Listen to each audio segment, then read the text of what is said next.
We've been sowing, we've been growing, and now it is definitely time to be getting out our climbers.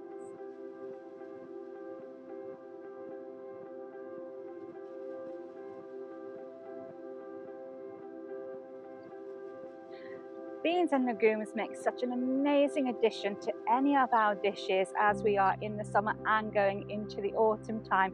And this week I am just getting out all my climbing legumes, all my beans. That's my climbing French beans as well as my runner beans and some veloutés as well. Now I already have my broad beans and my peas and my mange tout in the ground, and what I've done with those is I have also successionally sown. So as I get some coming to harvest, I then got some other plants which are going to come up and replace them. Now that's not necessarily something that you will be able to do with things like your climbing beans. So I am going to be just putting these straight into the ground. However, I am also going to be direct sowing some as well, because this winter has been incredibly mild. What we all seem to be suffering with an awful lot are snails and slugs, and I'm no exception, and quite a few of my beautiful beans when they're in the greenhouse have actually succumbed to the snail and slug munching.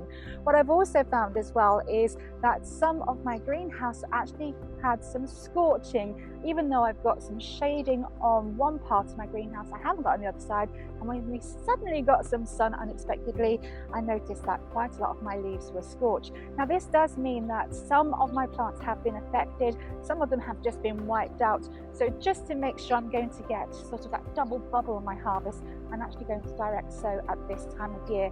It is coming up to being a bit late to be sowing, but actually if they go straight into the ground with this warm weather and the rain that we have been having, they should actually catch up. They won't do this successional thing like our peas, but they should catch up and they should actually grow really, really well. Now again, what I have is I have got these by my climbing frames, and this is so that they can actually grab onto something and start to grow. Now as I'm actually planting these into the ground, what I'm going to be doing is ever so slightly leaning them towards the actual climbing frames so that they will easily find them and actually start to grow. Now something else which is actually really, really interesting about our climbing beans is the way that they climb. As they actually attach themselves to something, they will actually climb. Certainly in the northern hemisphere anyway, I don't know if it's going to be different in the southern hemisphere, they will actually climb anti-clockwise. So if you are actually attaching a nice bit of growth to a frame, just actually put them anti-clockwise, and they're quite like that and they'll be pretty happy. So very similar to what I've done before, dig a hole, making sure that you're not going to disrupt that mycelium network too much, and then just pop your plant with that beautiful root system into the ground. I say leaning it towards your frame, and then I'm just going to water these in. And what I'm then going to do is in between, I'm going to do those additional sowings directly into the ground. Now again, we do have friendlies and non-friendly plants, and right next to these runner beans I have got my potatoes. They don't really like each other particularly well. However, I have left about just over half a metre between them, so I'm hoping that's actually going to allow them to be friendly neighbours. And on the other side of my arch, I actually have my mange tout and my peas. They should actually get on pretty well.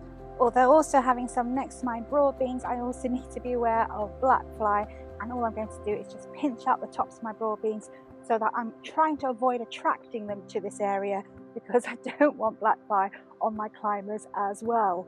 So if you haven't already, get your beans out into the ground, and if you've had a bit of a snail and slug attack like I have, just direct sow some as well, and then you should get a really beautiful harvest of these amazing, amazing plants.